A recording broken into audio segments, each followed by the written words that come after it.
Hey, what's up everyone? My name is Esther. How are you doing today? I'm going to show you how to cornrow. Fun fact, I learned cornrows by accident. I learned cornrows by accident. I think all of us have a collective childhood memory having Barbie dolls playing with their hair, da dee da da da da. I had one too.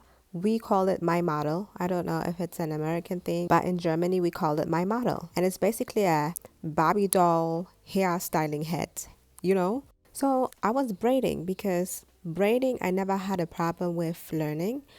And when you do your braids, you part the hair, right? I was a bit messy doing that. And whilst braiding or attempting to braid my first braid, I accidentally picked up the hair that was behind the hair that I parted. Basically, the hair that shouldn't belong in the braid.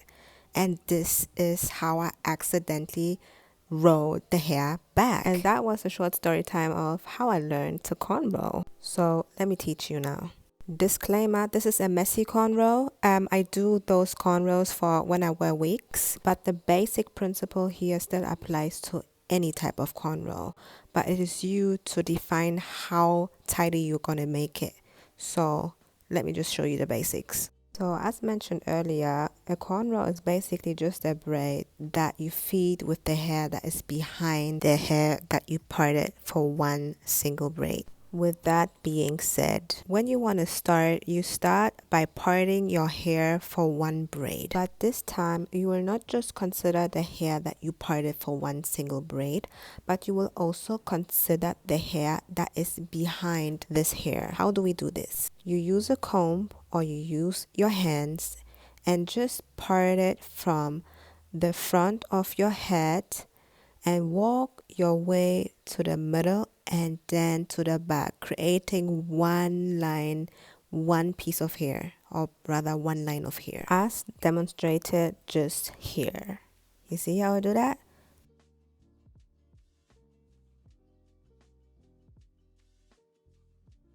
Once you start your braid, you feed that very single braid you started with the hair pieces that you parted behind for that particular cornrow.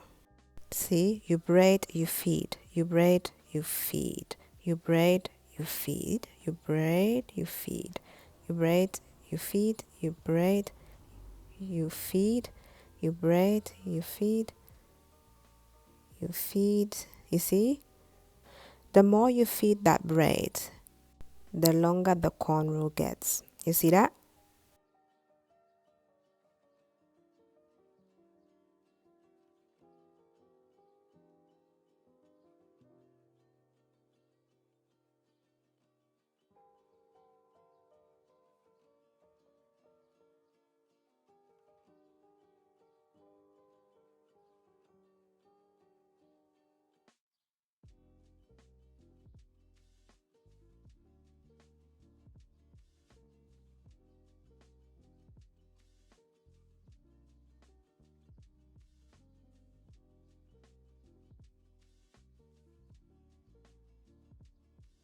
Fantastic. You mentally finished your first cornrow. I'm proud of you. I'm proud of you. Also, trust the process. We're going to take care of the back later. It's all going to make sense, all right? Let's repeat the process. Part the hair. Feed the braid. Feeding it with the hair that is behind it. Feeding every strand, you feed all the three strands that creates the braid. As you braid, you take. As you braid, you take. As you braid, you take. That's how you do it. As you braid, you take. As you braid, you take. Braid you take. Again, my hair is more on the shorter side as of now, so the pieces ain't piecing, so I have to stick them together some way somehow. So that's what we're doing right now. Alright, so we are being creative. So if you have uneven hair or your hair's on a shorter side, this is the best way to keep it neat at the back, in my opinion. To hide it, to camouflage everything, you know. And then, yeah, and then I'm gonna do this. That's actually a good idea. Twist, twist, twist. And this serves as an extension for here. And then I'm just gonna, help me to just figure this out. I'm just gonna braid all like so. I need a third one, hold on. Yeah, good one.